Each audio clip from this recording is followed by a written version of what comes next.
Keep yourself in the loop of everything football on the Golden State Media Concepts Football Podcast. The latest news on and off the field, be it college football, Big Ten, SEC, Big 12, Pac-12, ACC to the NFL. We've got you covered. Listen to the Golden State Media Concepts Football Podcast.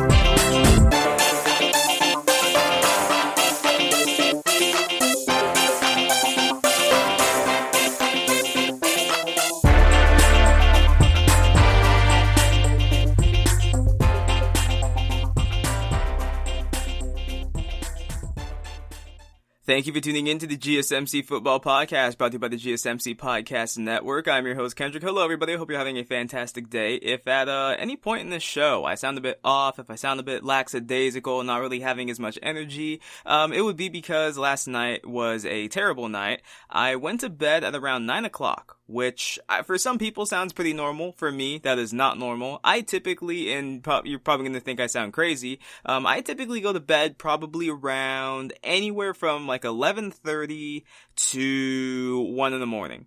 That's just kind of my schedule. I don't know why. I think it's mainly because sleeping sometimes is work. I would rather be awake. I'd rather be up doing something than to try and fall asleep, because it's going to take me an hour or an hour and a half to really fall asleep, and that's time I could be doing something, and it feels like the day went by too quickly and I didn't get to do everything I wanted. So falling asleep at 9 is a big thing for me. That's way out of the norm. And I kind of felt this headache coming on. I was really, really tired, and so I thought to myself I'd be able to fall asleep and just sleep it off. And I think about 3 hours later, just at about midnight, I woke up with a pounding headache, and it hurt so bad. It felt like I was having a migraine, and I took some aspirin, and then I just kind of sat up for a bit because I kind of felt a bit nauseous, so maybe I had a migraine coming on, I don't quite know, and I just basically waited for this headache to go away. I eventually, I guess, kind of passed out, and I woke up again in the middle of the night. My headache was finally gone, so now I was able to sleep through the rest of the night, but I am lacking a bit of energy this morning, so bear with me if I sound a bit off. Nonetheless, we do have a lot to talk about today. I want to talk about some players and teams that are trending up and down. I want to talk about two quarterbacks that I believe this season have won their divorce from their former head coach. As I predicted, there is only one remaining undefeated team from this week. I was wrong about which team it would be, but there's one remaining undefeated team, and I think I can explain exactly why they are undefeated as compared to the other two teams. And we're going to look at the current playoff picture, and I'm going to go through it for both conferences, and I'm going to predict each winner of each game, and I'm going to tell you exactly why it is that that team would win the game. But nonetheless, let's get into this. So, Bengals Browns.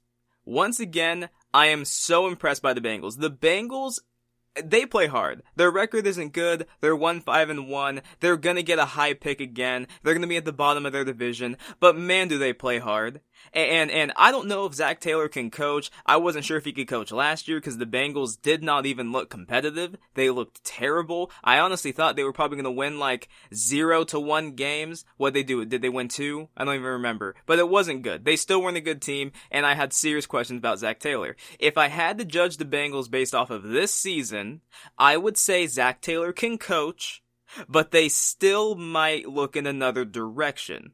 Because the team is still not good, and I know the Bengals, they do want to win. Sooner or later, they do want to win. There's only so long a team that fan bases can watch a team that plays hard but doesn't win. But I'm so impressed with Joe Burrow. Joe Burrow, week 1, his stat line, he had 193 yards, no touchdowns in the pick. He had a rushing touchdown, but it was his lowest passer rating of the season. Since then, he's gone 300 yards, 3 touchdowns, no picks, 300 yards, 2 touchdowns, no picks, 300 yards, a touchdown and a pick, 300 yards, no touchdowns and a pick, 400 yards, 3 touchdowns, and a pick. In 6 games this season, Joe Burrow's completing 66.6% of his passes, 2,000 yards, 9 touchdowns, 5 interceptions, and 89.4 quarterback rating, and he has 121 yards on the ground with 3 touchdowns. Joe Burrow, it looks incredible, and he by far and away deserves to be the number 1 overall pick. When I watch Joe Burrow, I think to myself, and I'm like, if you were to put him on a roster like, say, the Steelers, or if you were to put him on a roster like the Buccaneers, if you were to put him on one of these teams that have a stacked roster, would they look any different? Or would they look even better? I would probably argue to you, in certain instances they would be worse. Like, there would be third down, there'd be certain downs where they make a bad decision, but like, all in all, when you take into account his mobility, how young he is, his arm strength, everything about him, would we really sit here and say that teams like the Steelers or the Bucs would be very different? Maybe the Bucs would, because their culture with Jameis Winston wasn't necessarily great and Bruce Arians wasn't necessarily great. This Bucs team under Bruce Arians looks very, very different with Tom Brady. But the Steelers, I would honestly imagine they might be in the same exact position. Maybe 1 more loss, maybe 2 more losses, but I still think they'd be a contending team. I'm so impressed with Joe Burrow. For him to do what he's doing, we all watched the Bengals last season. They were abysmal. They were terrible. And we all looked at Joe Burrow, and I remember people were actually coming out saying Joe Burrow should do everything he can to not land in Cincinnati. Keep in mind, he's doing what he's doing while being the most sacked, hit, pressured quarterback in the NFL. That is what Joe Burrow's dealing with, and yet he is balling.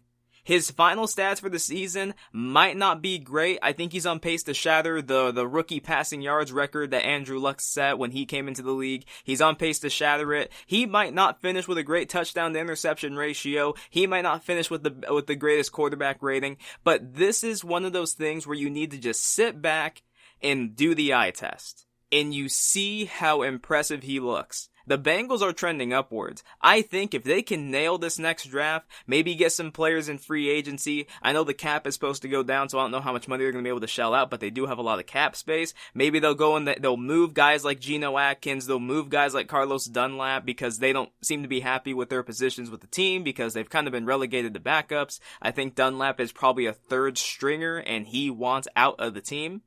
If the Bengals can nail this next draft, maybe another one, I think this team can easily be a playoff contender. Maybe not Super Bowl, but they can at least look to contend for the playoffs. It's just kind of unfortunate they're in such a tough division. Now, the team they were facing, the Browns. Baker Mayfield had about as bad a quarter as you can possibly have. I think he had 0 yards in the first quarter and an interception. He was bad.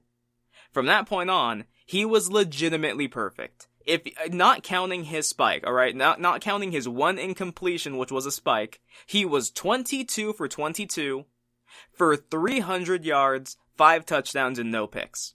Now, I don't want to overreact to that game because the Bengals defense, they do play hard, and they have some players on the defense that I am intrigued by. They do have some pass rushers that I'm intrigued by. I like Jesse Bates. I like William Jackson. I think they got some dudes who play really hard, and they know what they're doing. They haven't quit like the Cowboys defense, I guess is what I'll say. But they are bad enough to where I'm not sure if this is Baker Mayfield or not. And the reason why I say that is because I think the Bengals defense plays very, very hard, but I don't think they're necessarily talented. Again, like Jesse Bates, I really like him. I think he's the highest graded safety in the NFL. I like William Jackson. They do have some interesting pass rushers. You see what they can become. They do have some interesting players that you look out for, but I don't know how talented they are. And the leader at Pro Football Focus, what's his name, Sam Monson, he came out and he said that the Bengals defense forced Baker Mayfield off his first read maybe once or twice. Other than that, Baker got his first read every single time, so he's not quite sure whether or not to give Baker Mayfield the credit or to blame the Bengals defense. Obviously, I would think give Baker some credit because his first quarter was god-awful, and people were saying you need to bench him right now and put Case Keenum in, and then he came back and he played flawless football. It's one of the only times this season, actually I won't say that, it is the only time this season in which I've seen Baker Mayfield look like he did his rookie year. there's a lot of people that think Baker Mayfield, he's not that talented, he's more of just a product of what's around him. If Baker Mayfield could play the way he did his rookie year, no one would be saying that. But the problem is he followed up his great rookie year with an absolutely awful second year, and then this season, everyone's looking at the situation. New head coach again, new coordinators again, all this offensive talent. What's Baker gonna do? And thus far, it has been a run-the-ball style offense. They've been led by their running game and great O-line play and a great pass rush. Myles Garrett might be Defensive Player of the Year, but I will tell you this, watching Joe Burrow, it makes me concerned about Baker from this standpoint. Next season, are we sure Joe Burrow is not the best pure passer in his division? Are we sure? Big Ben's stats on the season. 1,000, or I guess I'll shorten it up. 1,400 yards, 68% completion, so a better completion percentage. 13 touchdowns, 4 picks, so a better touchdown-interception ratio, a 99 quarterback rating. But again, you look at what Joe Burrow's doing with his pieces. Ben Roethlisberger has 1,400 yards. Burrow has 2,000. 2,000. And Burrow is more of a mobile threat now than Big Ben is. This is that thing of where you maybe plug and play. What would Ben be doing with his supporting cast with the Bengals? What could Burrow be doing with the Steelers supporting cast behind that offensive line and that talent that they have? Obviously, Burrow again is a rookie. But are we sure that next season, Burrow isn't the best pure passer in his division? Big Ben, I don't know what he's going to look like next season. I don't even know if he's going to play next season. Lamar Jackson, he is still not that much of a passer. He is still a running threat through and through. He can pass better, but he hasn't looked the same this season. If you don't think so, you're not being honest with yourself. And then when it comes to Baker Mayfield, again, they might not even want him there next season. Who knows? It is all going to depend on how Baker Mayfield looks as this season progresses, and we'll see how he looks, especially without Odell Beckham, because if Baker Mayfield starts to tick up, if he starts to play the way he did his rookie season without Odell, they might ship Odell out of there, and the conversation might change. But it makes me concerned for Baker because there is a realistic possibility next season Baker Mayfield is the 4th best quarterback in his division. Can you win a division when you have the 4th best quarterback on a consistent basis? I don't think so.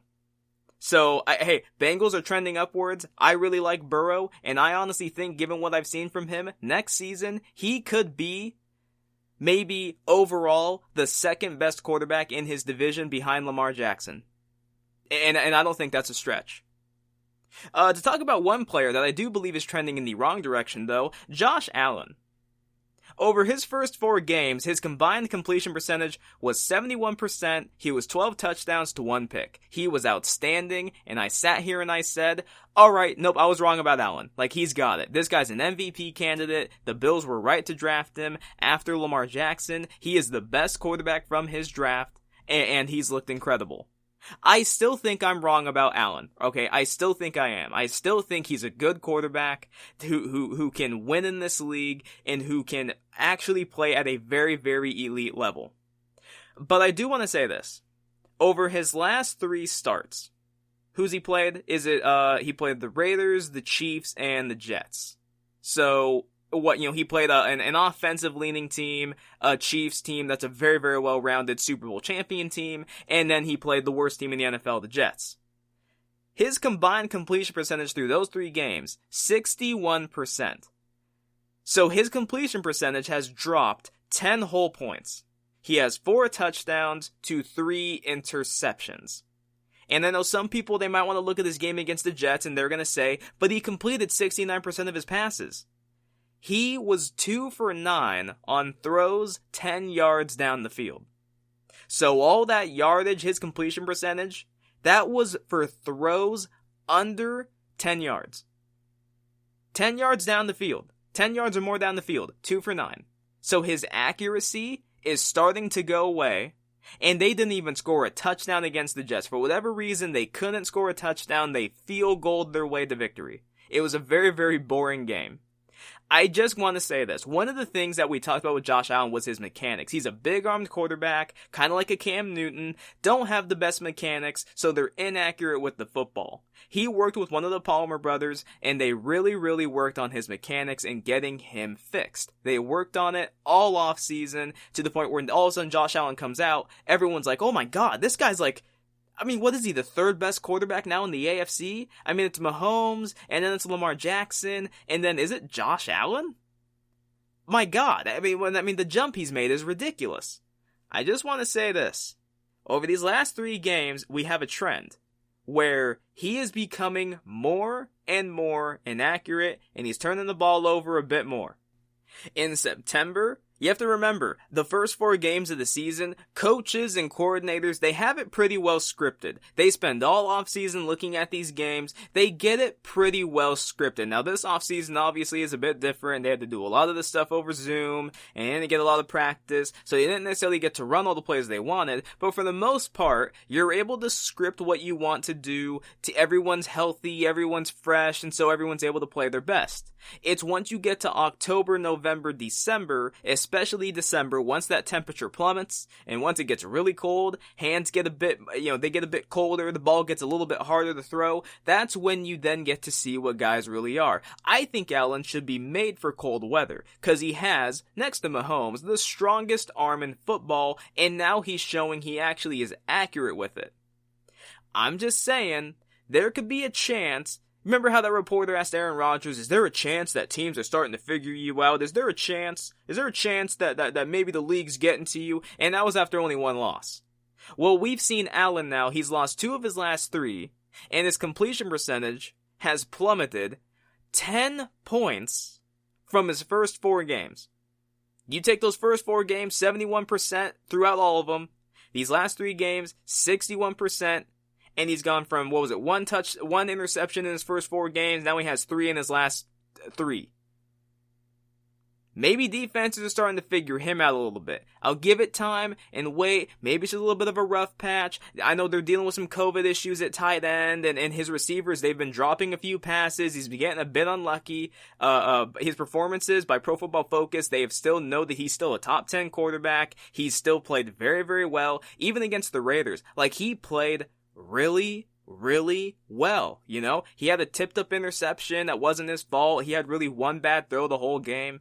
So it hasn't been all Josh Allen's fault. But I do have to say, at least the way he's trending right now is not great. And for him to not be able to get a touchdown against the Jets does make me worry. Like, was the game plan just not good? Did the Jets do something that he didn't expect to see? Why couldn't they actually score a touchdown? Why is it they had to field goal their way through the Jets when everyone, for the most part, has had their way with the Jets? That is just something to be concerned about. And then one more quarterback I want to talk about who I think is kind of trending in the wrong direction. Cam Newton. And I'm going to talk about Cam Newton a little bit in this my next topic. But Cam Newton, what happened? Like, he got COVID, and he's come back, and he looks terrible. He hasn't thrown a touchdown in the last 2 games. It's just interceptions. And he hasn't even remotely looked like a starting quarterback. You lose to Denver when Denver couldn't even get a touchdown. And you lose to the Niners and you get blown out, and it's the worst loss in Bill Belichick's tenure as a head coach in New England. What is happening? I did say, following Cam Newton's loss to Denver, I said I want to put it in context. They had 1 practice. Cam Newton's just coming off of COVID. We don't know how he, and they were missing also 3 of their starting 5 offensive linemen. I said, let's go ahead and give him time. He had 1 practice. I don't know how COVID's affected him. We have no clue. He could not feel right. His body could be sore. He could be aching. We have no idea how COVID affected him. Watching game number 2, granted, the 49ers are not quitting. Even with the injuries they're dealing with, the offense is still there. They are dealing with more injuries again. I think Deebo Samuel again is out, and they lost Wilson, the running back. And even though the defense is banged up, like Verrett has been welcomed, Mosley has been welcomed back, they still play hard, and they just overwhelmed New England. But I don't know. Cam Newton doesn't look the same. I am very, very interested to see if Cam Newton is hurting. You know, like I don't know. I don't think Cam Newton would come out and talk about it. I think he would keep it in house and he wouldn't want anyone to know about it. Bill Belichick said he doesn't think Cam Newton's necessarily hurt. He doesn't know if he was, they'd have it on the injury report. But I'm curious to see, is he still being negatively affected by COVID? There's a running back in Jacksonville who's now out for the season because he's been hospitalized twice due to COVID issues. COVID complications is what they're calling it. I would like to know. I'd like to know if Cam Newton is still hurting. Let's not go ahead and act like this New England team is stacked with talent. N'Keal Harry, he couldn't outrun me, and Julian Edelman is dropping balls left and right, and their best receiver, is it Demir Byrd, or is it Jacoby Myers, and who is their tight end? And it's just not, this isn't a very talented New England team. I thought, given what I saw from them the first 3 weeks, with that run game and the way their defense was playing, I thought that they should be able to win games that way. They'll win low scoring, they'll drain the clock, they'll control the ball, and they'll just play it really, really safe. They'll have low turnovers, their defense will get turnovers. I thought that's how they're going to play. It doesn't look that way anymore. What if they lost now 3 straight? It hasn't looked good. And since Cam Newton came back from COVID especially, it has not looked good. And they benched him in the fourth quarter and they put Stidham in. Cam Newton said that, if he keeps playing that way, he had kind of a conversation with himself. If he keeps playing that way, it's going to be permanent. You're right, it will be permanent. Maybe. I don't know. I don't think they're going to perform any better. We saw Jared Stidham and Hoyer out there. They both looked terrible. This New England team, I just don't think is stacked with talent. I think they're trending in the wrong direction, and with the way things are looking at the moment, it doesn't look like this team's going to be in the playoffs. It just doesn't. If they do, it will be because they have an extra wild card spot and the rest of their division is terrible.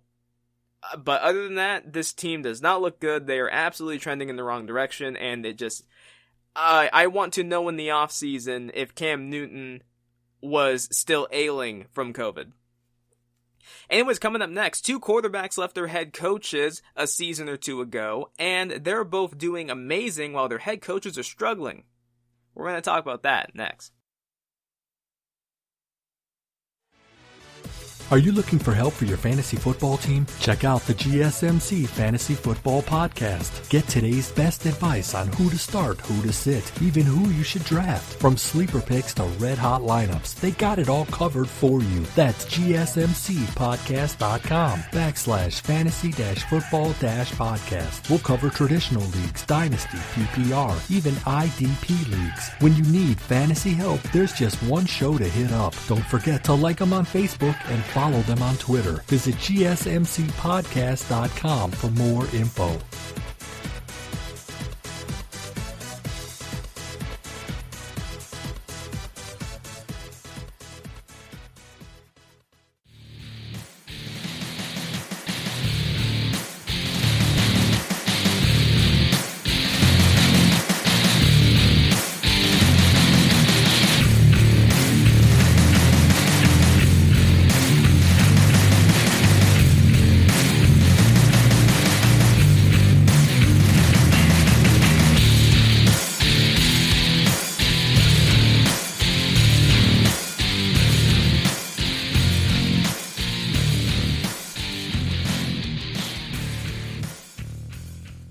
Welcome back to the GSMC Football Podcast. Last segment talked about some players' teams that I think are trending upward. The Bengals and Burrow, I think, are trending upward despite their record. When it comes to teams like the Bills with Josh Allen, or more specifically Josh Allen, over the last few weeks, he has been trending downwards. His passing grade by Pro Football Focus has plummeted. I think it's like 19th in the league, whereas his first 4 weeks, he was in the top 10, I think even top 5.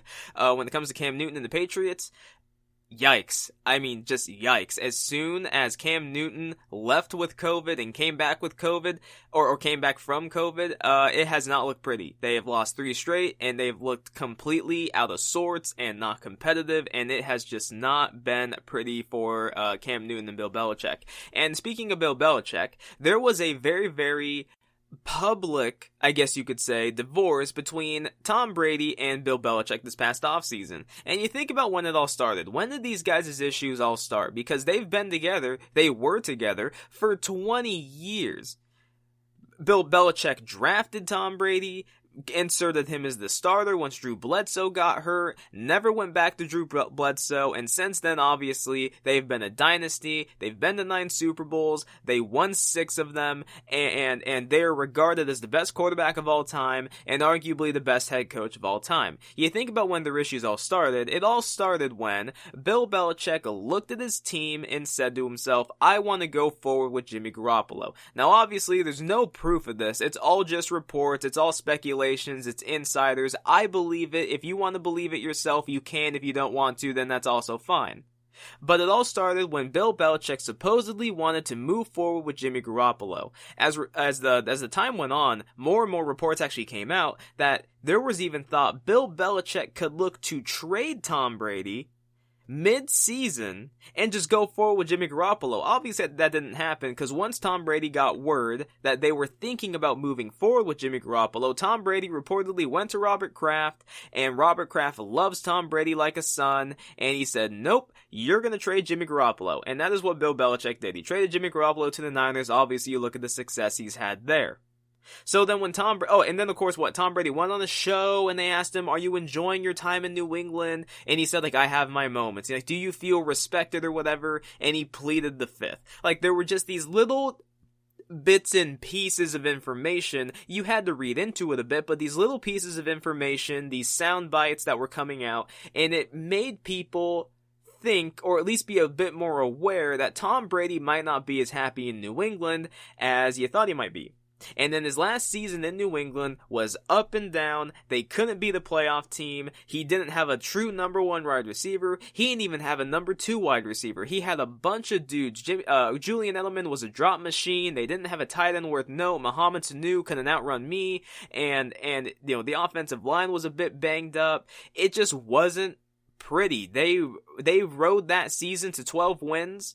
With a outstanding defense and a run game, and Tom Brady was essentially a game manager. That is what it looked like that season. And then they go into the playoffs, they're one and done against the Tennessee Titans of all teams, and Tom Brady's last pass as a New England Patriot was a pick 6. Not exactly the way he wanted to go out. But either way, this offseason came around, and it's Tom Brady. He's not going to be back. He is going to look for a new team. He's going to go test the market. He wants to get paid. And he wants to go to a team that he knows he has a chance to contend and go to a Super Bowl. Where does he go? Tampa Bay, who had O.J. Howard, that people, you know, they consistently want to bring him up, but they had O.J. Howard, they had Cameron Brate, they had Godwin, they had Evans, they had a good offensive line, and they actually had a pretty good defense. People just didn't think it was good because Jameis Winston put them in harm's way repeatedly. Actually, when you look at it, over 30 times he put his defense in harm's way, whether it be fumbles or interceptions. Over 30 times, he put his defense in harm's way, and it made everyone think that they were actually bad. Which wasn't the case. So Tom Brady goes to the Buccaneers, and then everyone's looking at New England, and they're like, alright, now what are they going to do? And Bill Belichick's talking about how he's going to move forward with Jarrett Stidham, and he's calling him Stid. He never had a nickname for Tom Brady. He's calling Jarrett Stidham Stid, and he's going, yeah, we're going to go ahead with him. And then late in the offseason, all of a sudden, they signed Cam Newton. And Cam Newton wins the starting job, which I don't think there's anyone who thought he wouldn't. If you really know football and you know Cam Newton, you knew he was going to win the starting job. I never believed they were going to go into the season with Jarrett Stidham. I never once believed it. I thought that was ridiculous that anyone even actually thought, oh, Jarrett Stidham, hey, maybe he's going to be the next Tom Brady. No. I didn't think if Bill Belichick headed into the season with Jarrett Stidham, I think it would be primarily so that he could tank for like Trevor Lawrence. But that's not what he did. He signed Cam Newton, he won the starting job, and if you look at week 1, New England won, the Buccaneers lost, Tom Brady looked old, he looked like a turnover machine, meanwhile Cam Newton and Belichick, their defense looked good. Their offense looked competent. It looked like it was going to be an offensive scheme we've never seen ran in New England before, because Cam Newton has a skill set that Tom Brady in his wildest dreams couldn't even imagine himself having, and it just seemed like the Buccaneers were exactly what we thought they'd be. It would be a bombs away style offense, and Tom Brady would put the ball in harm's way because that's just what happens, and they're a penalty mess, and Tom Brady's old. Meanwhile, Bill Belichick is the greatest head coach of all time, and it's the system, and he forms the system to the quarterback and what they do well, and maybe it was actually Tom Brady's fault that his receivers didn't look as good. And now look at where we are. The Buccaneers now sit atop their division. They're 5-2, and Tom Brady looks awesome. He has 1,900 yards, completing 65.7% of his passes, 18 touchdowns, 4 picks. I think he leads the league in big-time throws. His arm, especially against the Raiders, albeit against the Raiders' defense, but I mean, the defense doesn't affect your arm strength. You look at his arm, he can still throw the long ball. He's still good. He's still accurate. He's not washed. Can he keep it up throughout the whole season throwing deep like that? I don't think so. I think at some point in time his arm would get tired, but they also have a pretty decent run game. Between Fournette and Ronald Jones and McCoy sprinkled in here and there as a third down specialist, they are a really well-rounded team. And that defense, even with the loss of Vita Vea, which was huge, they then go and they trade for McClendon from the Jets, who's a really good D-tackle. Oh, and let's not forget, they just added Antonio Brown, who was, according to Bruce Arians, on a very, very thin leash. I believe that statement. I do not believe him when he says that, Tom Brady, he had no say in this. I don't believe that for a second. He literally went out there and he said they had no thought in getting Antonio Brown. It wouldn't be a fit. They have good receivers already. He literally said that. So to say that Tom Brady had no say in it, I mean, he's just lying to the media. He's just lying to the people. I don't believe that for a second.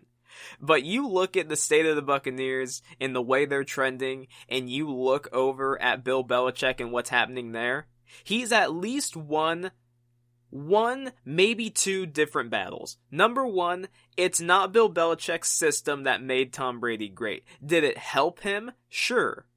But has he shown he can be successful outside of Bill Belichick's system? Absolutely. That whole system debate needs to stop.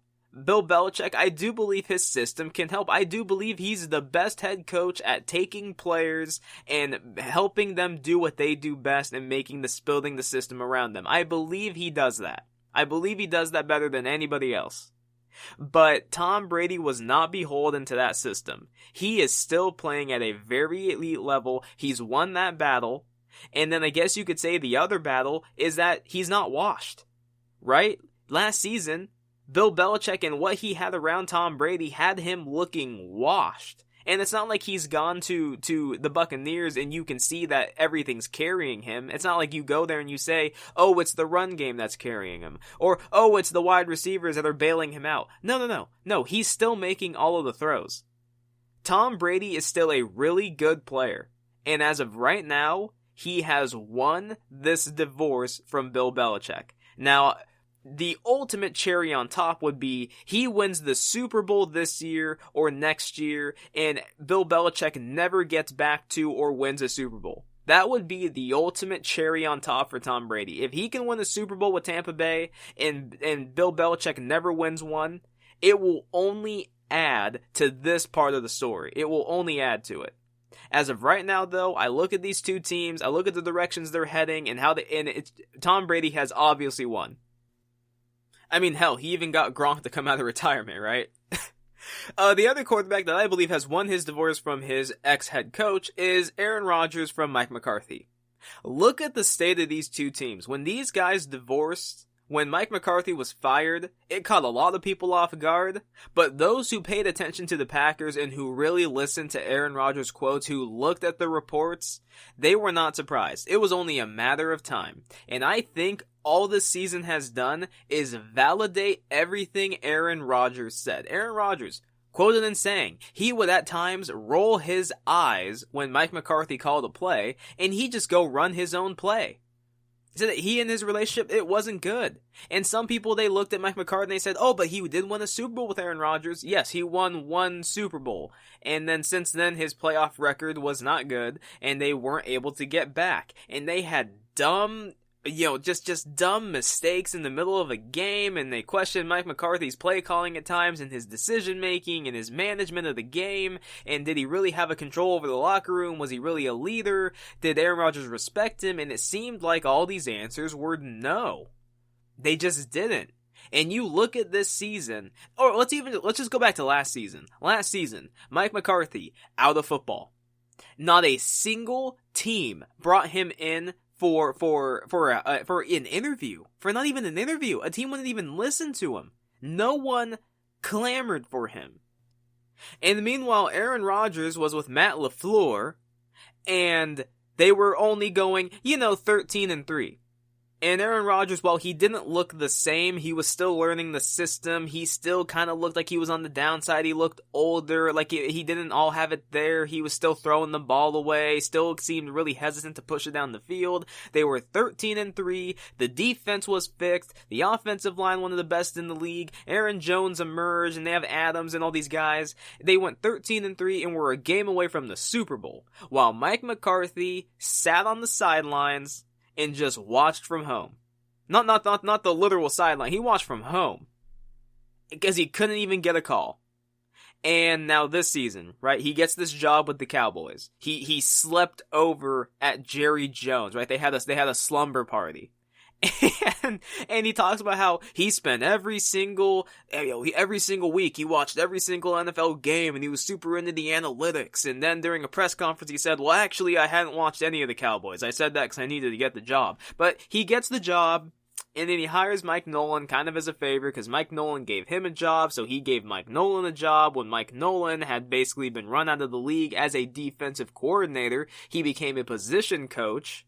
I think what his last position was, he was a linebackers coach. I don't remember for what team it was, but he was a linebackers coach. And he comes over, and you look at the Cowboys.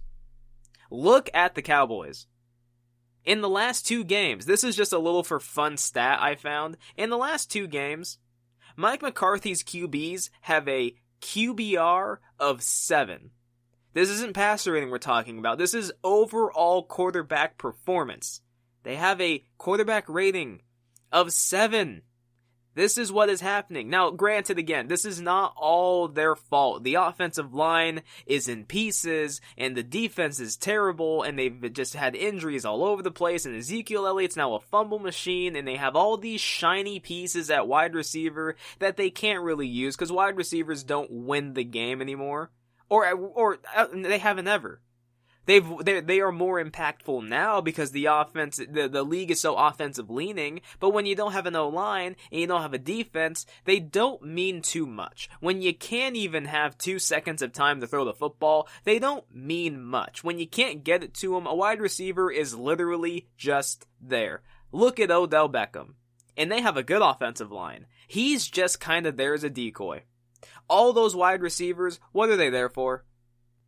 That defense, all those high-paid players, all the high draft picks on that team. DeMarcus Lawrence is the most overpaid defensive player in the league. Oh, no, wait, no, actually, I think it might be Jalen Smith. He's the most overpaid player in the league. How is their best player Aldon Smith, who hasn't played football in 5 years? How does that even happen? It doesn't make any sense to me. And then you see quotes coming out, these anonymous quotes from Cowboys players. The coaches don't know what they're doing. They make no adjustments. They're just not even good at their job. And then you see what they did against the Washington football team. They got ran over by a team with no name. The Washington football team trounced the Dallas Cowboys on national TV. Insanity. They were led by Kyle Allen. Not even Alex Smith. It was led by Kyle Allen. And they couldn't score a touchdown. And one of the most egregious things I think I saw was when Andy Dalton took that hit, and there's very, very mixed feelings on this. There's some people who think that the Cowboys did the right thing, which was nothing, and there's those who think they should have done something about it. I'm one of the people who just, I've watched the game, and I've seen how teammates react when they love each other, when they love their quarterback, when they love their wide receiver, their fellow offensive lineman, whoever the case may be. When a teammate of theirs takes a dirty hit, and they all know they did, they get in that player's face, and they push him down, and they cuss him out on TV, and we watch it, and we can see it. There's usually, all of a sudden, a whole pile of people, as they're all getting together and grabbing each other. That is what we typically see. Now, there's those out there who think the Cowboys showed great restraint, and they didn't want to take a penalty, and they just wanted to make sure their boy was okay. Bostic took Andy Dalton's head off. Like, knocked him unconscious for a second, gave him a concussion. None of the Cowboys players even remotely put a hand on John Bostic. None of them did. If that was Dak Prescott, I firmly believe they would have done something, but I can't be certain. Now, maybe if it was Lyle Collins and Tyron Smith and the actual starters on the offensive line and not all these backups, maybe they would have done something different. Maybe it's just their backups and they don't feel like it's their place. But watching that, you can't tell me that looked like a good look. You can't tell me you watched them do that, you watched them do nothing, and you didn't think to yourself, oh my god, this team's quit. Oh, they don't care. They literally don't care. Andy Dalton just got his clock cleaned, and they don't care.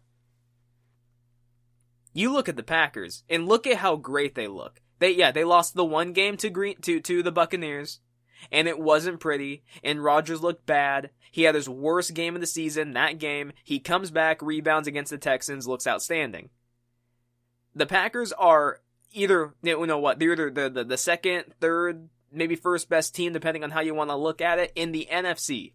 The Cowboys, quite frankly, are the worst team in the NFC. Tell me a team that's worse in the NFC than them. Do you want to say the Vikings? Maybe. I think the Vikings would beat them right now. Do you want to say the Giants? The Giants took them to the wire and had 2 touchdowns taken off the boards due to penalties. I think the Cowboys are, quite frankly, the worst team in the NFC, and it ain't even close. Give Atlanta a rematch against the Cowboys tomorrow. They will beat the Cowboys by 20. Give them a rematch tomorrow. I promise you they will beat them by 20.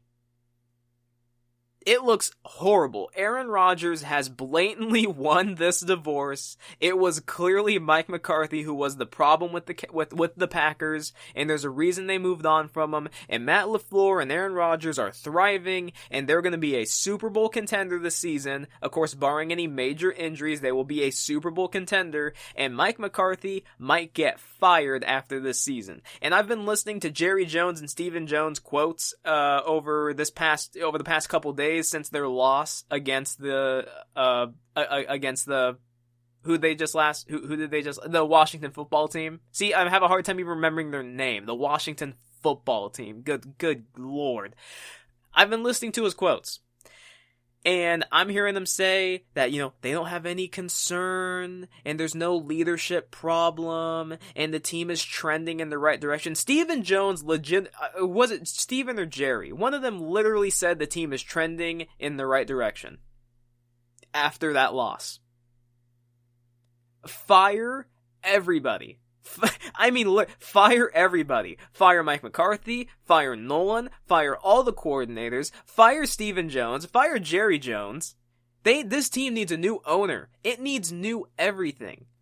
These players need to be reinvigorated. Some of them need to be cut. Jalen Smith, for his effort on some of these plays, he needs to be cut. DeMarcus Lawrence, for his lack of productivity, given the contract he has, he either needs to be reinvigorated, or he needs to be benched, or he needs to be cut. There are so many changes that need to be made to this team. So many changes. And I fear Jerry Jones is going to be too stubborn and too proud as the billionaire that he is. He's going to be too stubborn to admit he made a mistake. He's going to be too stubborn to admit he was wrong. And he hired the wrong guy. And the Cowboys are going to go into next season, maybe with or without Dak Prescott, and they're going to suck. And that's going to be the Dallas Cowboys. So Tom Brady, Aaron Rodgers, both number 12s. Kudos to both of you. Both of you won your divorces. Both of you were right to part ways. You're both succeeding this season while your former head coaches are doing nothing but struggle. It is fascinating how some of these developments turn out, isn't it? Anyways, coming up next, one team is left undefeated. I think I can explain why. In my final topic of the day, we are going to look at the current playoff picture, and I'm going to predict each matchup, or at least the outcome of each matchup, and I'm going to tell you why it is. That coming up later in the show. Check out the show that's built on the MMA. From the UFC to extreme cage fighting, they got the fights covered. Check out the GSMC MMA podcast. Get the latest news on past or upcoming fights. Join us as we talk to and about some of the biggest names in the MMA, past, present, and future. When it's the fight game, there's just one show to check out. GSMCpodcast.com/MMA-podcast. Don't forget to like them on Facebook and follow them on Twitter. Visit GSMCpodcast.com for more info.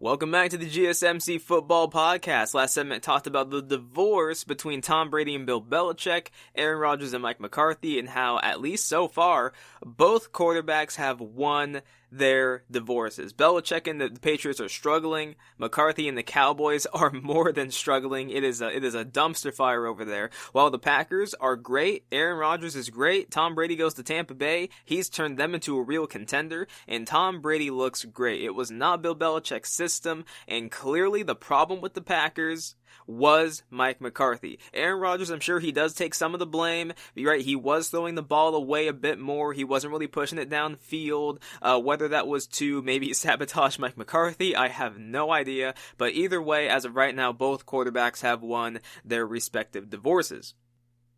So, heading into this past week of football, I predicted on Thursday that there would be only one remaining undefeated team. And I was right. It's just the team I thought would be undefeated was the Titans and not Pittsburgh. Now, the reason why it is I picked the Titans to be undefeated is because I looked at them facing Pittsburgh and I looked at who Pittsburgh had faced until Tennessee and I said, they haven't really been tested. They've faced some teams with elite run games, but they haven't faced a team yet that not only had an elite run game, but also an elite quarterback. And while there's people out there who still don't really want to believe it about Ryan Tannehill, he is an elite quarterback with Tennessee. Miami was a different story. It's a different organization. This Tennessee organization has shown what Ryan Tannehill can actually be, which is that he is a top 10, top 5 quarterback. All right. Is he always the most consistent? Maybe not. Sure, he still makes some throws that might question you. But you look at his total performance, he has been outstanding with Tennessee. And I thought that would be enough to beat Pittsburgh. And it almost was. Pittsburgh had them down 27-7, but then Tennessee blanked them to get it to 24-27. Ben Roethlisberger threw 3 interceptions, made really, really questionable throws, and then if it wasn't for Gostkowski missing the field goal to at least send it into overtime, who knows what would have happened. If Tennessee won it, I probably would have liked Tennessee more than I like Pittsburgh. But nonetheless, Pittsburgh is the last undefeated team, and when you look at Pittsburgh, I just think about how wrong I was about this team heading into the season. Heading into the season, I look at Pittsburgh and I said, old quarterback who's coming off of a serious injury in his throwing arm, and I don't know, the weapons around. I mean, James Conner's nice, and their receiving core is like, okay, Juju kind of got exposed as he's not a number 1 receiver, and their other receivers, I don't really know. What's the deal? They have Ebron, and I like him, but he's been inconsistent in his career. This is probably going to be another defensively led team, and now they're 6-0. So I was wrong about Pittsburgh. And I have to say, when I compare this team to the Seahawks and the Titans, who are now no longer undefeated, I have to say, I understand exactly why. Next to the Bucs, they are the most well-rounded team in the NFL. The Bucs have a better offense. Pittsburgh's offense is only ranked 20th. But they're 6th in scoring, and I think that's the part we really need to look at, is that even though they might not accumulate the yards through the air or on the ground, even though they're in the lower half of the league for offense, if there's one thing they're able to do, it's score, and part of it is because of their defense. Their defense gives them short fields, their defense gets takeaways, and their offense is able to actually cash it in and score touchdowns. Juju, I still don't really think is a number one receiver. I think he's a nice receiver. He's probably a career number 2. Maybe one day he can be a number 1. At the moment, I still don't really view him as a number 1. I view their offense as having a bunch of 2s. Claypool is a nice big play receiver. We'll see what he can turn into. I like Ebron. I like McDonald. I like their offensive line. I like their running back situation, but they don't have like that outstanding player at any of those positions, but they're just really well-rounded. Mike Tomlin's a great head coach. And again, their defense is literally top 3 in every single category. I read the whole stat, 2 podcasts ago, whatever it was, I read the stat. Their defense is elite in every single category you care about, and that is why this team is where it is. I believe Pittsburgh is a serious Super Bowl contender out of the AFC. Because of the fact that they have an offense that does score, they don't settle for field goals, and their defense, they don't need to blitz you. They don't need to get to you, but they still do. And they pressure the quarterback on more than 50% of their dropbacks. I don't know if that's ever been done before. I don't know. I don't have it in front of me. I don't know if that's ever been done before, but it's ridiculous. On 50% of a quarterback's dropbacks, Pittsburgh pressures them. That is why this team, no one wants to face Pittsburgh. Even if you think you can make Big Ben make some mistakes, even if you think you can harass him and you can, put him on the ground or you can force him into some errors, that Pittsburgh defense, nobody wants to mess with it. They're great against the pass. They're great against the run. They're great on third down, on pressures, on hits, everything. I don't know how long Big Ben's going to play, but as long as he does play, and at least if he plays at this level, Pittsburgh by far and away is going to be a Super Bowl contender. Now, as for Tennessee and Seattle, both of these teams are very, very similar. And I think this is going to be the reason why these teams can't win the Super Bowl. They are both all offense and no defense. Tennessee's terrible on third down, and Seattle is just terrible on defense. Literally, Seattle is dead last in the NFL for defense. Kyler Murray did exactly what I thought Kyler Murray would do. He would cause a mismatch problem with his ability to run and get away from pressure, and Kyler Murray's accuracy wasn't exactly the problem against Seattle, as he had against the Cowboys, right? I said I didn't think he was going to be that inaccurate against Seattle, and he wasn't. He was more pinpoint. He got some big pass plays, had some guys wide open, more breakdowns in the coverage. Yes, Seattle did lose Shaquille Griffin, and that was a blow to the secondary, but it's not the reason they lost. The reason that Seattle lost that game, I do believe, is for 2 reasons. Number 1, because of the fact that their defense is so horrid. Number 2, you can blame penalties, you can blame all that stuff. I honestly blame the play calling of Seattle at the end of the game. They had a chance to make the Cardinals waste all of their timeouts and just convert. All they needed to do was convert one more down, but Seattle ran the ball 3 straight times, and whether it was because they were nervous Russell Wilson was going to throw another interception to throw his third, he ended up throwing his third anyways in overtime. But whether or not they were worried about it, they ran the ball 3 times, they didn't get the first down, they punted it to the Cardinals, and they drove down the field, and they kicked the field goal. I firmly believe if Seattle had just let Russell Wilson throw on one of those downs, they would have gotten the first down, even if they just had him run it. I don't know, have Russell Wilson run it. They never run read option plays anymore with Russell Wilson. The only time Russell Wilson runs anymore is when he's looking to throw, and if nobody's open, then he runs. They never run read options with him. I firmly believe all they had to do was put the ball in Russell Wilson's hand, and they would have won the game. And then I guess if you want to bring up penalties, you can bring up the fact that was it one of the defensive linemen lined up off sides during a field goal attempt? It gave the Cardinals a fresh set of downs, and they turned it into a touchdown. So then again, if that doesn't happen, the Cardinals, they don't get the touchdown, they get 3, they would have lost. You know how I said that sometimes you watch games, and even in a loss, you can take away more positive things? I look at this game, and I say, okay, no, Seattle, they could have won this on, 2 separate occasions, some unlucky penalties, some mistake, it happens. But I look at the game and I'm like, did you see their defense? Kyler Murray was doing whatever he wanted. Every single team Seattle has faced, the opposing offense has done whatever they wanted to their defense. The Cardinals, the only thing that was stopping their offense, the only thing that was stopping Kyler Murray was his inexperience. That was the only thing stopping Kyler Murray, was his accuracy issues and some of his decision making. Other than that, they did whatever they wanted. And that is what will hold Seattle back from winning the Super Bowl. You tell me right now, Seattle versus the Buccaneers, who are you going to take? Who are you taking? I will tell you right now, I think Seattle will be in the game. I think Seattle will be competitive on offense. They'll be able to score. But defensively, oh hell no. Oh god no. They better hope Tom Brady's arm by that point in time is shot, because there's no way they would win that game. The Buccaneers' defense is too good. It's too quick. They pressure the quarterback too much. It's too well-rounded. And even if Seattle got to the Super Bowl and you had them against Pittsburgh, are you going to just rely on Big Ben making mistakes? Are you just going to rely on the Big Ben against Tennessee to come out? I don't think you can. When I look at Seattle, I just say to myself, they are a playoff team. They will probably be a double-digit win team again. They could probably win their division, but they're not doing anything. They just simply aren't. And it doesn't help, especially when you look at their division. My God, they are in a division where the worst team is 4-3. The other 2 teams have 5 wins, and Seattle is on top with 5 wins because they only have 1 loss. That is just crazy. When you look at that compared to the NFC East, I mean, it's embarrassing. It is just embarrassing.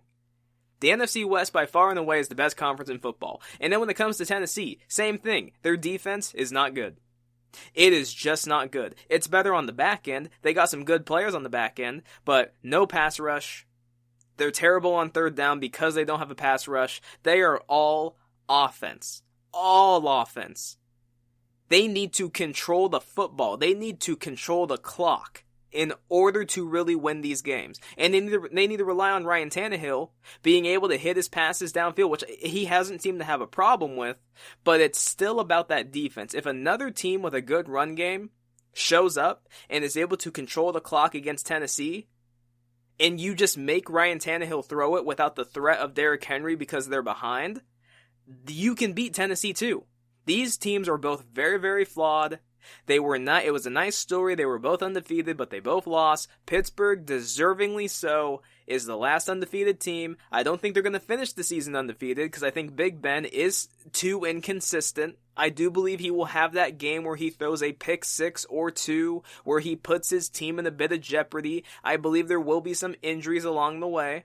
So, I guess, nonetheless, I didn't see Pittsburgh being this good. I really didn't. I did not expect to see them be through, I mean, what are we in, week 7? So, through 7 weeks, for 6 games, obviously, for the Pittsburgh Steelers, I did not see them being undefeated.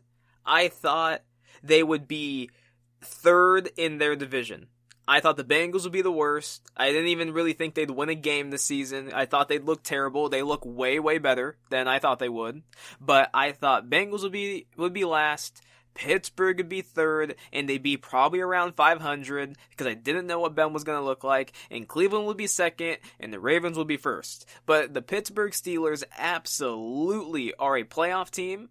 They absolutely are a Super Bowl contending team, and I guess at this stage, given what I've seen from Pittsburgh, I wouldn't be shocked if they made the Super Bowl, given what I have seen. My shock, the shock part is kind of over for me. Like, this is the Pittsburgh team. This is what they are. They're an amazing defense. The injury to White is terrible, and I think it will impact them. It does hurt their defense, but they seem to really like their other linebackers. I think this defense is still going to be top 5, still probably will remain top 2. Blitzburg is back, and teams like Seattle, like Tennessee, they need a lot of help. What really sucks for Seattle, and I might go ahead and talk about this at a later time as well, on an overall view of the Seahawks right now are dead last in the NFL in terms of cap space. So they have the worst defense. A lot of players on that defense are in the final year of their contract, especially in the secondary, and they are dead last in terms of cap space.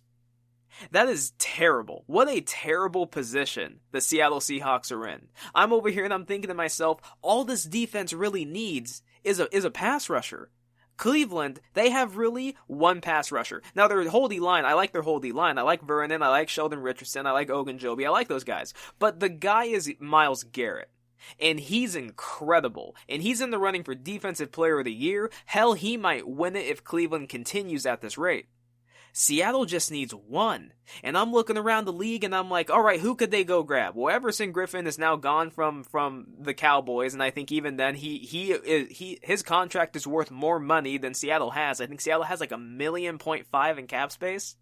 I'm thinking to myself, maybe they could get J.J. Watt. You know, the Texans, they need cap space because they have a left tackle they paid and Deshaun Watson. They need cap space. J.J. Watt is older, but they love J.J. Watt, and he simply costs too much. Could they maybe go grab Aldon Smith from the Cowboys? Would they be willing to part ways with him? I have no clue. Seattle needs a pass rusher. Same thing with Tennessee. I think if they could both just get one really solid pass rusher that can actually get to the quarterback, and I say that because Clowney's a great pass rusher. He's just injury prone and for whatever reason can't get sacks, but he gets a lot of pressures.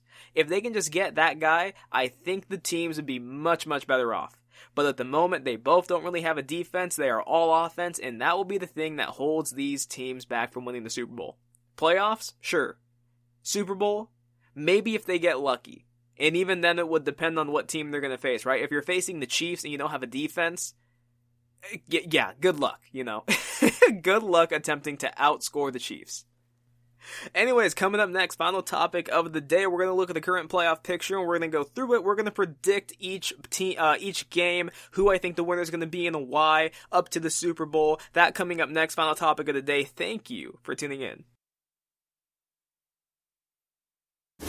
Check out the show built around the women of MMA. From the UFC to the extreme cage fighting, we got the fights covered. Listen. It's the Golden State Media Concepts Women's MMA Podcast. The latest news of upcoming fights, discussions of previous matches. Join us as we talk to and about the biggest names in women's mixed martial arts, past, present, and future.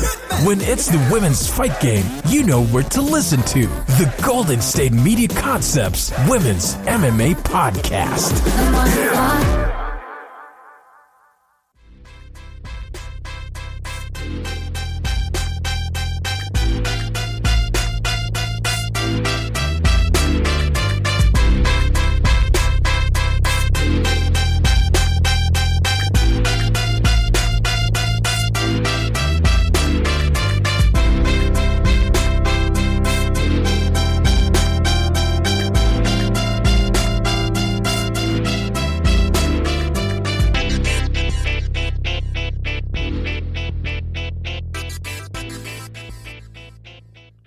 Welcome back to the GSMC Football Podcast. Last segment talked about the fact that I was almost right. I predicted after this week of football there'd be only one remaining undefeated team. I was right about that. I was just wrong about which team it ended up being. I thought it'd be the Titans. It ended up being the Steelers, and I think the Steelers deserve it because next to the Buccaneers, the Steelers are probably the most well-rounded team in the NFL. Their defense is outstanding. Their offense, while it's not good in terms of yardage necessarily, it's great on the scoreboard, 6th in scoring. They are a very, very well-rounded team. I mean, really, between them and the Bucks, who is better? I mean, really, who is better? I would love to see that matchup right now. I would love to see it. Like, the number 1 and number 2 defense taking on each other. Oh, that'd be just great. It'd be wonderful. But let's not dilly-dally with this. So, I've been looking at the playoff picture for the NFC and the AFC. I'm going to do both. I'm going to go through each conference entirely through the wild card, divisional, championship, and to the Super Bowl. I have picked winners for each of the games, and I'm going to tell you why. Some of the answers are a bit more intricate than the others. Some of them, I just kind of go by common sense, eye test. You know what you see on the field. The stats don't really mean anything. You just know who's going to win the game. So let's go ahead and get into this. So on the NFC side of things, the top 7 teams will be the Packers, Seahawks, Tampa Bay, Philadelphia, Bears, the Cardinals, and the Rams. So the NFC West is going to have 3 playoff teams if it was to start today. Keep in mind, there's a real chance that the Bears fall out of the playoffs because of how bad they've looked, especially on offense. You got all the question marks around Nick Foles, and is this offense is it really better under Nick Foles? Because so far, the stats say it's not. It's actually worse with him than without him. There's a chance that the 49ers could somehow worm their way into this, so I'll keep that in mind. But with the way that things stand at the moment, the Packers would get the first round bye. So it would be the Rams at the Seahawks, the Cardinals at Tampa Bay, and the Bears at the Eagles. Yes, the Eagles actually get to host a playoff game. In a heartbreaking loss to me, I will take the Rams over the Seahawks. The Rams defense is ranked 11th in the league in efficiency by Football Outsiders. That's very good. Remember, a lot of people, they talked about how the fact that Tampa Bay's defense at the end of the season last year wasn't really good and people weren't really sure. Football Outsiders noted that Tampa Bay's defense was actually outstanding. It was just Jameis Winston threw them in harm's way all the time, and so it looked worse for them on the stat sheet than it really should have been. And obviously now that has come to fruition. Tampa Bay's defense is legit at every single level of defense. Secondary, linebackers, pass rush, it's outstanding. The Seattle's defense is not the worst in the league. I think they have it ranked 28th, and Seattle's offense is obviously super high. I think they had it ranked like number 2 in the league. The Rams' offense is ranked, I believe, 5th in the league. I just think Russell Wilson is going to be asked to do too much, and the Rams' defense will actually be able to stop him, whereas Seattle's defense won't be able to stop anything the Rams do. Cooper Kupp, Robert Woods, their run game, their tight ends, even their younger receivers, who can Seattle stop? They got Carlos Dunlap. That's cool, I guess. That's, nice move. I don't think it really is going to make a difference for this game. I will take the Rams to break my heart and beat the Seahawks. Cardinals against Tampa Bay, not even close. Tampa Bay. I don't need to get into all of it. Their defense is outstanding. The offense is outstanding. While the Cardinals' defense is better than I expected them to be, I will still take Tampa Bay to run over the Cardinals, and I think that could be actually a blowout loss. I do believe they could blow out the Cardinals. Kyler Murray, he is still inaccurate. He is still more of a runner than a thrower, and I just think Todd Bowles will be able to heat him up and force him into mistakes. As for the Eagles and the Bears, I think that the Bears are going to win this game by default. In Philadelphia, how healthy are they going to be? Who are they going to have at receiver? Jeffrey still hasn't played. Deshaun Jackson is in and out of the lineup. Their rookie can't even stay healthy. Both of their top tight ends are out. Their whole offensive line is basically hurt outside of their center, and Lane Johnson's in and out of the lineup himself. Who's going to be healthy? The Bears' defense, Hicks, and you have Khalil Mack. I just think they will be able to wreak havoc on and then they also get Robert Quinn. That pass rush will wreak havoc on Carson Wentz. I think they'll force him into mistakes. The secondary there is still good. You got Fuller and their rookie cornerback Johnson, who's really good. Their linebacking core is still outstanding. I will take the Bears to win that game, and I think it'll be low scoring. I don't think the Bears offense is going to necessarily put up any, too many points, but I just think the Bears will dominate the game on defense. So, from that point on, we get the Rams at the Packers, and then we're going to get the Bears at Tampa Bay. I think that the Rams will beat the Packers. And the difference, once again, is going to be the defense. The Packers' defense is ranked 22nd in the league by Football Outsiders in efficiency. Their defense isn't great. They got some good players. Jair Alexander, I think he's the number 1 rated cornerback in the league. I like Amos. I like Preston Smith. I like Zadarius Smith. I like Kenny Clark. But their defensive line has not performed up to the level that we all thought it would be going into the season. I think Pro Football Focus has it ranked in the 20s at the moment. So it hasn't been great. Their linebacking core isn't necessarily great, and while their offense is ranked 4th in the league, right in front of the Rams, I think that combination of the Rams defense and their offense will be too much for the Packers. I think that Sean McVay will be able to exploit their defense, and then realistically, you look at the Packers, outside of Devontae Adams, who does he have? Is Lazard going to be back? I don't know. Who else is he going to throw to? Are they going to make a trade for somebody? I just don't know. I think the Rams have an embarrassment of riches, and they will be able to maybe not dominate the Packers, but I think they will be able to stop the Packers' offense a few times. Aaron Donald and that pass rush and that secondary, I think they'll be able to stop the Packers a few times. They'll be able to score, and it will be the Rams being the victor in this, basically their comeback season. And then as for the Bears at Tampa Bay, people, remember, Tampa Bay was banged up against the Bears. They didn't have all their weapons. Tom Brady was still trying to get used to this team and still trying to build chemistry with everyone. Oh, by the way, now he has Antonio Brown, and Gronkowski is once again a part of the passing attack. They will beat the Bears, and I think they will beat them badly. I don't even know if Nick Foles is going to make it to then. They might pull Nick Foles and put Trubisky back in. Like, I don't even know if he's going to be the quarterback for it. And whether it's Trubisky or Nick Foles, I will still take Tampa Bay to win that game. So then we're looking at the Rams and Tampa Bay. Hey, it's going to be a great game. I think it's going to be really, really fun. It'll be Tom Brady versus Jared Goff. Ultimately, I think it'll go down to Tampa Bay, because I think their defense will be able to put so much pressure on Jared Goff. Jared Goff is not great under pressure. He's not great beyond his first read. The stats back it up. Last season, he was dead last when it came to throwing off of his first read. He was one of the last quarterbacks ranked in terms of when he's pressured. He's just not great at that. When his offensive line is held up and when he has time, he's outstanding. Who has time against Tampa Bay?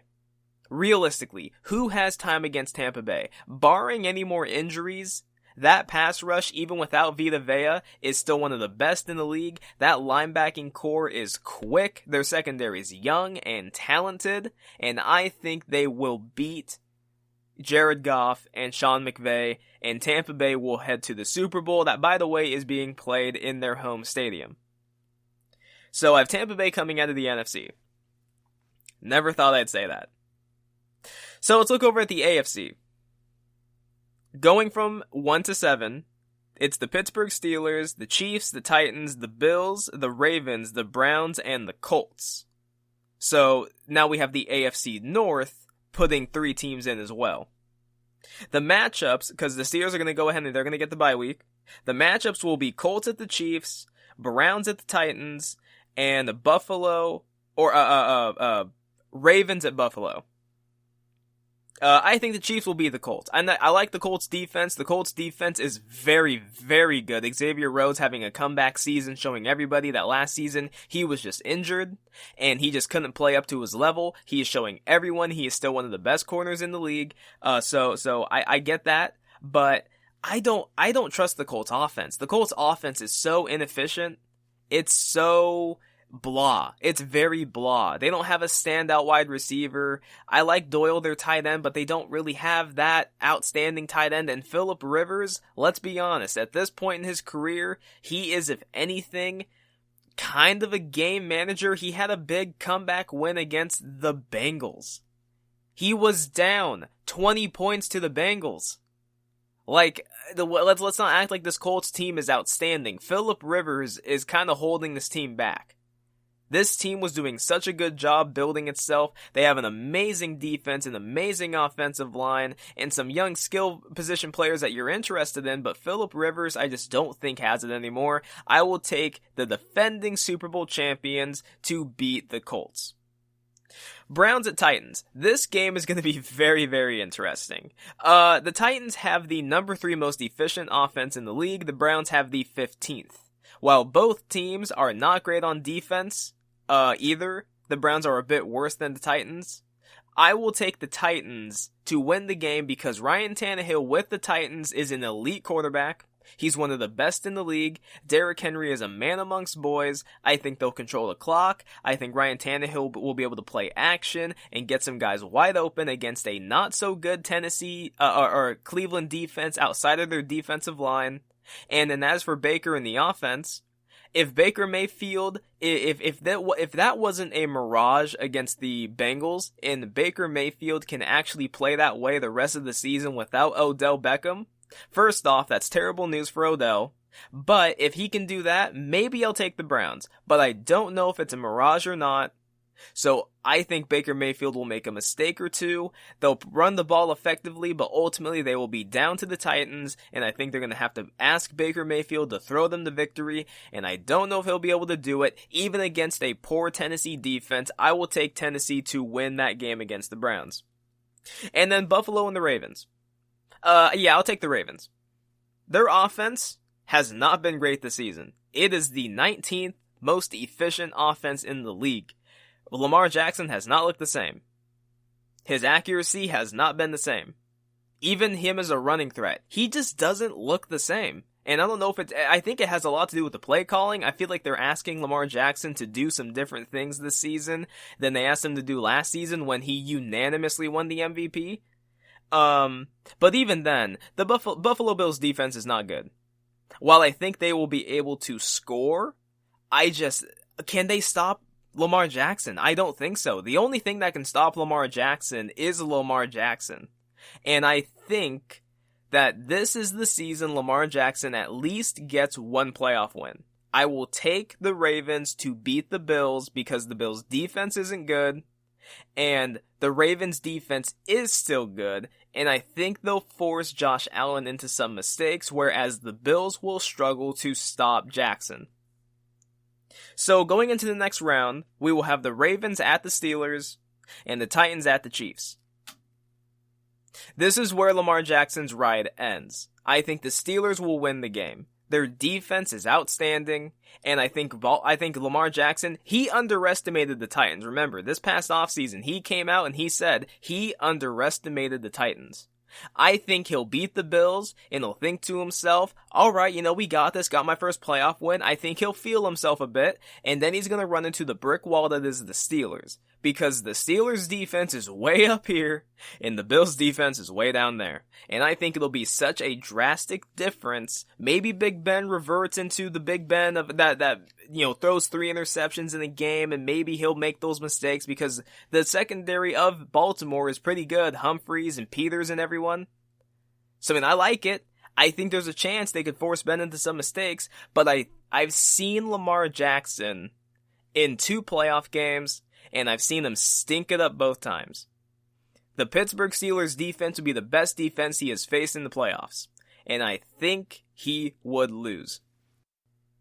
The final game is going to be the Chiefs and the Titans, a rematch of last year. I think the Chiefs will win the game. They have the 13th most efficient defense and the number 1 most efficient offense. The Titans have the number 3 most efficient offense. Their defense, I think, is like 18th, 19th in efficiency. So they're kind of close, kind of similar. The Chiefs a bit better. I will take the defending Super Bowl champions over the Tennessee Titans because I simply don't think their defense can stop the Chiefs. I just don't. The only thing that can stop the Chiefs is the Chiefs. And barring injury. Other than that, the Chiefs are gonna, I think, roll into the game and they'll roll over the Titans. Now, if the Titans manage to get a lucky turnover and they can maybe drain some clock, maybe they'll have a chance to win. But I've seen this Chiefs offense explode for a ridiculous amount of points in a very short amount of time. I watched them come back 24-0 against Houston to score 52 points. I've seen it happen. I haven't seen Tennessee do something like that. They are very reliant on the run game, and they're very reliant on play action, and it works. It does work, but I'm afraid the Titans would fall would fall behind against the Chiefs, and then they go back to just throwing it with Ryan Tannehill, and then their defense would just gear up to stop the pass. They would no longer worry about the run game. They just worry about stopping Tannehill. And even though Tannehill is outstanding with the Titans, I think the Chiefs will be able to take advantage of him, and they would win that game. So then the final game, I have the Steelers and the Chiefs. I'm excited to see it. It'd be David and Goliath. You got Chiefs versus that Steelers defense. I will take the Chiefs to beat the Steelers. For no other reason than I think Mahomes is amazing. Their team, in terms of efficiency, is better well-rounded than the Pittsburgh Steelers. Their offense is number 1, Pittsburgh's is 17th, and while Pittsburgh's defense is better, the Chiefs' defense, it's not like it's in the bottom 20, it is number 13 overall. So, I think that combination of things, and it's a big game, who knows how Ben's nerves are gonna be. Mahomes has been there, done that, been to the Super Bowl. Ben has too, but he hasn't been there in a long time. And his recent track record is he just seems to lose every time, and while it was Tom Brady, who is the GOAT, I get that, I just think I will take Andy Reid and Mahomes trying to prove to everybody they are here to stay over the Pittsburgh Steelers at that point in time in the game. I think the Chiefs are a bigger play offense. I think they're more creative offensively. And defensively, I think they can coax Big Ben into some turnovers. It'll be later in the season. Who knows how he feels? I'm not predicting he's going to be hurt or anything, but you never know how his throwing arm is going to feel at that point in the season. If he's going to be okay, if that surgery maybe has some lingering pain, you never know. But I will take the Kansas City Chiefs to knock off the Steelers and go back to the Super Bowl. So my Super Bowl matchup will be Tampa Bay versus Kansas City. I think it's going to be exciting. I can't wait to watch it. I would watch every single second of it. I think Tampa Bay would win the game because their offense has too many weapons for the Chiefs to handle, and their defense, I think, would swarm Patrick Mahomes. That linebacking core, White and David, that pass rush, JPP, Sue, now you have McClendon and Shaquille Barrett, their secondary is way better than I thought it would be. Brown, Evans, Miller, and Godwin, and Gronk, and Cameron Brate. I mean, who all is the Chiefs gonna cover? I mean, really. Assuming everything blends together, assuming everything meshes and they don't have problems, who is this team? Who's gonna beat them? The Chiefs, I don't think they have the secondary to cover it. I don't think they have the defense to handle it. And then on the offense, I think Mahomes will be able to score. I think he'll make Superman plays like he normally does. But that pass rush, those linebackers, that secondary, I think it would be an incredible game to watch. But at the end of the day, I'm unbiased, and I have to say Tampa Bay has an edge in this game, and I will take Tampa Bay to beat the Chiefs. It would be a stunner.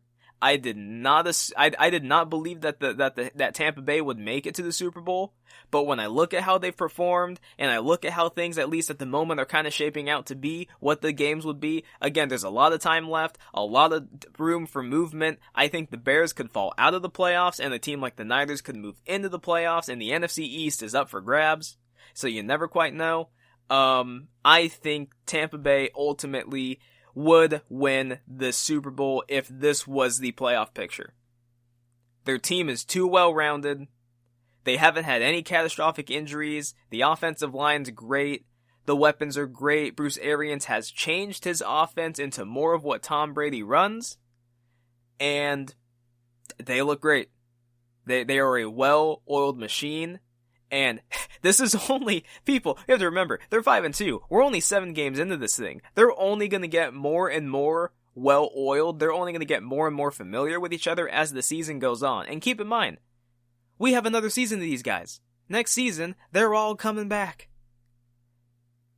So, I think this is the season a team wins the Super Bowl in their own home stadium. I'm sure some people aren't happy to hear that, but I'm unbiased. I am going based off of what I've seen from these teams. I think the teams are going to be the most successful this season are the teams that are the most well-rounded. Teams that have a really good offense that can score and that actually have at least some semblance of a defense, because a lot of the teams are scoring 20 plus points. A lot of the teams are scoring over 25 points. This league is very, very offensive leaning. Every single week, a new point total is being broken. It's history every single week. I think teams like the Bucks and the Steelers and the Colts, these teams that actually have a defense to stop an offense, are going to be the teams that are successful. And while I think the Colts would lose against the Chiefs if they got matched up week 1, because I just don't like the Colts offense compared to theirs, teams that have a defense are going to be able to win these games. The Seattle, I think the thing that will hold them back is their defense. Tennessee, it's the same thing. The Browns, it's the same thing, and it's their offense. So on and so forth. I am being consistent. If you have a problem with it, I would happily discuss it with you, and I'd happily go ahead and just repeat everything I've said here in this podcast. Anyways, thank you for tuning into the GSMC Football Podcast, brought to you by the GSMC Podcast Network. I would like to ask you, please remember to subscribe to the show and write a nice review. That really helps us out. Also, if you can, please follow us on Facebook, Twitter, and Instagram. Thank you, and have a good night. You've been listening to the Golden State Media Concepts Football Podcast, part of the Golden State Media Concepts Podcast Network. You can find this show and others like it at www.gsmcpodcast.com. Download our podcast on iTunes, Stitcher, SoundCloud, and Google Play. Just type in GSMC to find all the shows from the Golden State Media Concepts Podcast Network, from movies to music, from sports to entertainment, and even weird news. You can also follow us on Twitter and on Facebook. Thank you, and we hope you have enjoyed today's program.